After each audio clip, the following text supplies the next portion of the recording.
Hello everyone, welcome back and happy Monday. I have another ghost stories video for you today. If this is your first time watching one of these videos, Mondays is where my subscribers send in their ghost stories right here to this email address in the form of like typing, audio, or a video, whatever it is you want to do, and I tell them to all of you as I do a look based on a way to die. Yeah, send your ghost stories right here. They can be ghosts, just creepy people. Maybe one time you thought it was ghosts, but it wasn't. So today's look, I'm using this palette from Unearthly Cosmetics, the Vitality palette. Look at that. Cute, right? And I'm looking at these kind of like bluey tones, and I'm thinking, it's coming towards the end of this horrible heat wave we've had in the UK, so I'm thinking maybe one day I left my air conditioner unit on for too long, and I was laying in bed, and because it was cold outside and the air conditioning unit was on, I just completely froze to death. And that's the look for today. Frozen to death. So let's do it. Let's get straight into it with our first story, which is called Only in the Light. It says, hello Robert from the Washington DC area. Hey, I'm a big fan and have really enjoyed your videos. My older brother moved to the Appalachian something mountains. Excuse my dyslexia, with my sister-in-law when he had his first child. This area of western North Carolina is notorious for its ghost stories. When I was about 15, my parents went for a second honeymoon in the mountains and left me at my brother's house for a few days. My brother and his wife had been hearing strange noises under their house since they had moved in. Almost like footsteps moving around the house, but vibrating from under the floorboards. I had been sleeping on the couch in the living room and thought I heard someone walking around the room. I could actually feel the vibrations on the floor. I ran into my brother's room, and he and his wife were awake and listening as well. They said they had heard someone walk down the hall and had screamed when I knocked on the door. But what they heard was someone from underneath the house, like someone was walking on the ceiling of the floor below. The house was built on a hill and did have an old storage room underneath it. My brother was renting the house, and the one door that accessed the room underneath had always been locked. The window to that room was papered over and painted shut. I sat in bed with my brother and his wife, and we all listened to someone walking around until my brother was convinced that someone had actually broken into the house in the room underneath. He called the police. Before long, 3 policemen came to search around the house outside. The bedroom window was on the upper level, so we could see the storage window. When they got to the back of the house, they shined their lights around, and me and my brother and his wife saw a man's shadow in the window. We all were terrified and screamed.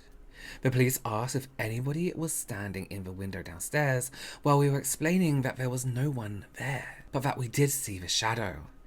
The other police outside shouted, "He's in the light," and ran to the base of the house, saying things like, "I saw him there, no, he's over there," and they all ran to the bottom level of the house. They were shouting for whoever was there to come out. They had seen someone in the window of the room under the house. They asked my brother if they could go in, and he said he didn't have a key to that room. They busted the door in and found an empty room, untouched and containing newspapers from 20 years ago. The room had been locked from the inside with an old deadbolt lock. There was a pile of men's clothes and old cans and tins of food. The police left, and later that night we all woke up and heard the sound of a grown man crying, weeping loudly. We huddled on a bed and listened, and it slowly started to fade. After this, my brother and his wife never heard the sounds again.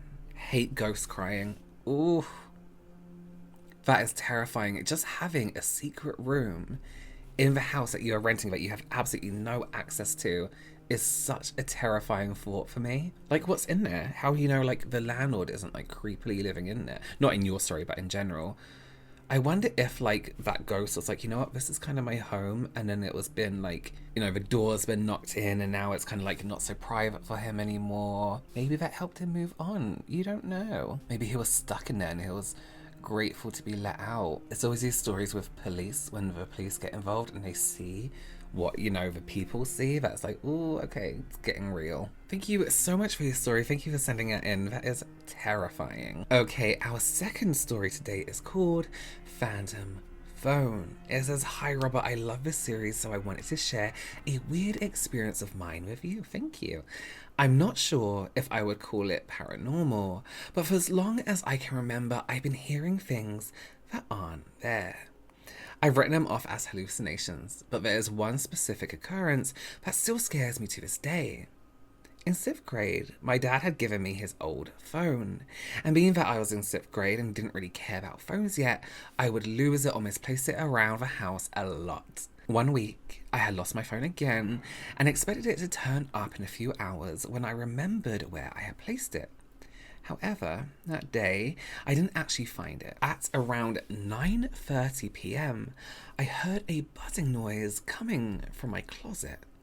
It sounded normal, like an alarm or a text message, and only buzzed on and off for about 30 seconds. Naturally, I assumed I left my phone in my jacket, so I got out of bed and searched my closet. Oddly enough, I didn't find it. The next day, I went through my closet again and found nothing.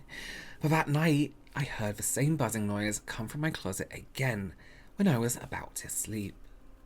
Once again, I began to search my closet, using the noise to locate where it might be, and I found nothing. Every night after that, while I was going to bed, for at least 3 more days, I heard what I thought was the buzzing alarm. Eventually, after a couple of nights of this happening, my dad came upstairs to let me know that he had found my phone under a stack of newspapers in a basket that I often set my phone down in. The buzzing noise in my closet never occurred again. To this day, I don't have an explanation as to why I was hearing this noise that obviously wasn't there. And it scares me to think about getting up randomly every night in search of an object that I obviously should have known was not in my closet. What if it was like some kind of like, I don't know, demon, and it was like imitating a phone in your closet, like trying to get you to come into the closet. And it's always like a thing, like, is this like unexplainable noise, like trying to be helpful? Is it trying to be a creep, you know? Okay. Thank you so much for sending your story in. Next up, we have an audio story. Now, if you want to send me an audio story, please do just read it out into your phone. So our audio story is called Haunted High School. I think we have a video. Hello, Robert. First of all, big fan of your channel. I'm not as versed in makeup as it would seem, but you know, we're working with it. Your videos have been very helpful. Boy, do I have some stories for you. Okay, so I graduated from high school in 2020. Yay me. And the high school that I graduated from is ancient, to say the least. It's more than 100 years old. It opened in 1912, same year the Titanic sunk. And literally next to the high school is the town cemetery. So that's always very fun. So obviously there are some stories of like supernatural things. A lot of it I think is just teenagers making up urban legends, but they're fun nonetheless. And I've had some experiences.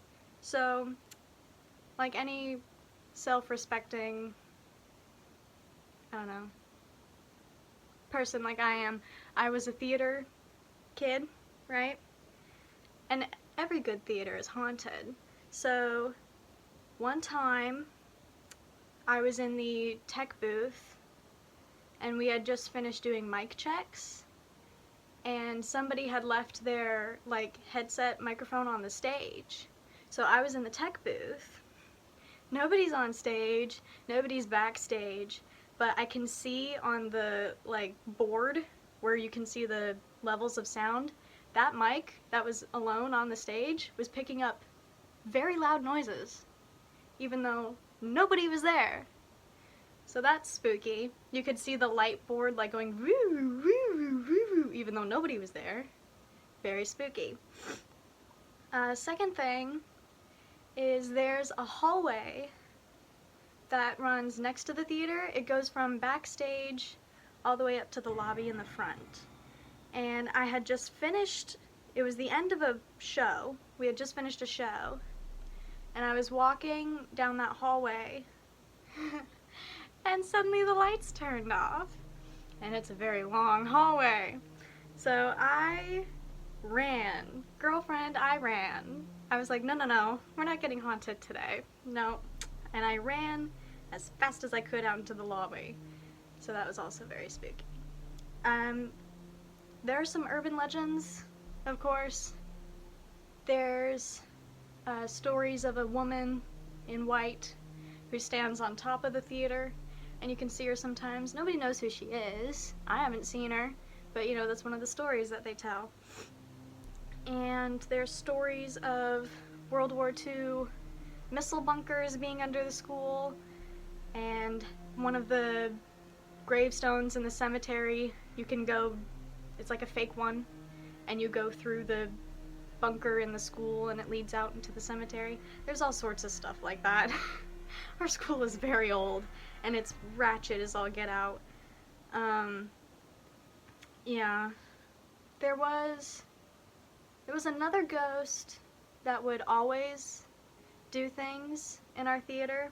We had a name for it. I forgot what we called it, but it would like knock the clock off the walls and it would send stuff flying everywhere.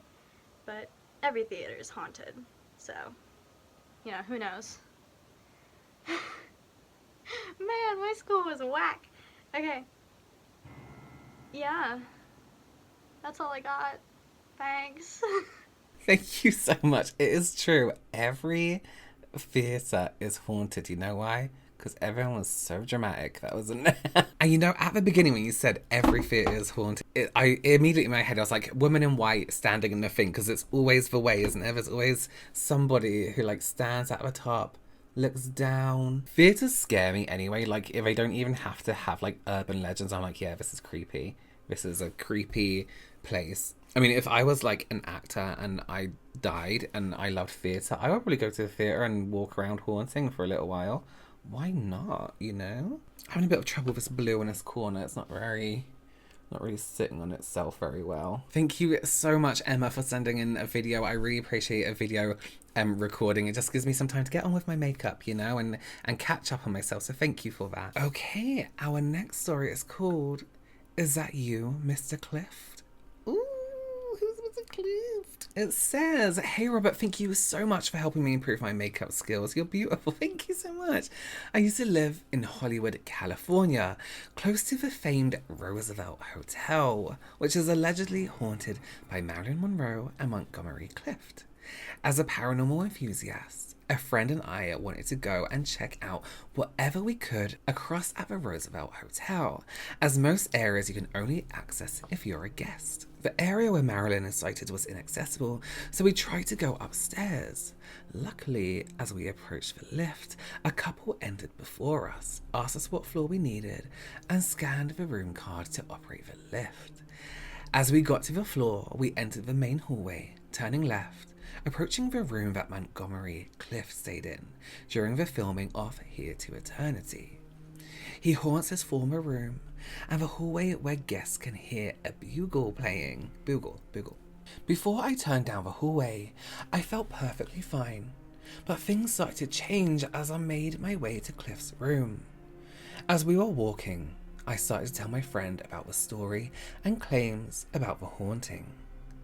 Suddenly, I started to feel increasingly strange. Isolated on my right side, I began to feel what I can only describe as an internal tightening pressure in my chest. As we continued to talk, the gripping pressure inside grew and I began to feel a little lightheaded and my pulse quickened to the point where I felt it in my neck. This triggered my instinctual fight or flight response.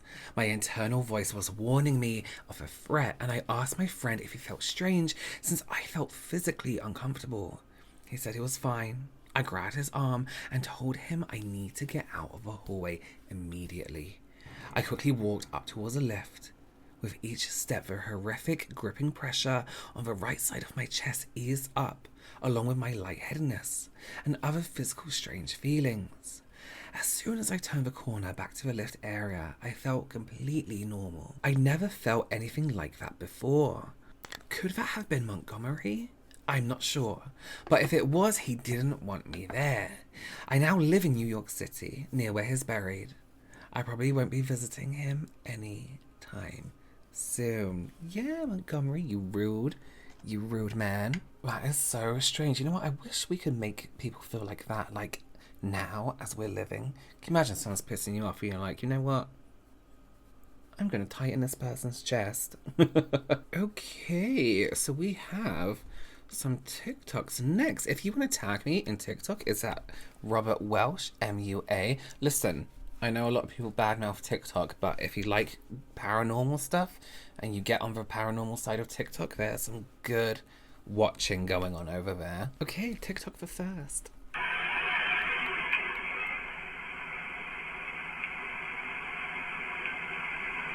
No.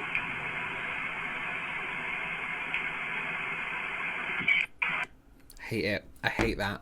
I hate stretchy faces. I hate people not realizing they're doing things. It's too much. Imagine like watching that back now. What do you do? Like, where do you go from there? Can you imagine like explaining to someone like, listen, I was like, watch this, but I was sleeping at night and also my mouth is wide open. Okay, let's watch the next one. Can I get some popcorn?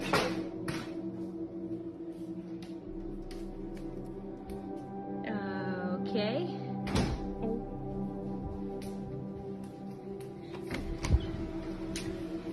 Hello?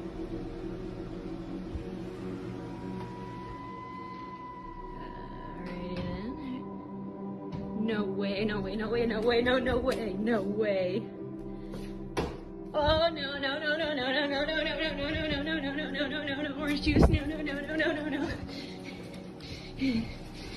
I've seen that. I can't remember if that's been debunked or not. I can't remember. Okay, well this is our finished frozen to death look. Not the best today. But there you go. Thank you so much for joining me here. Like I said, if you want to share any of your ghost stories with me, then please do go ahead and send them here to this email address or at me on any social media. Go ahead and send them to my inbox. Thank you so much for joining me, and I will see you very, very soon. Bye.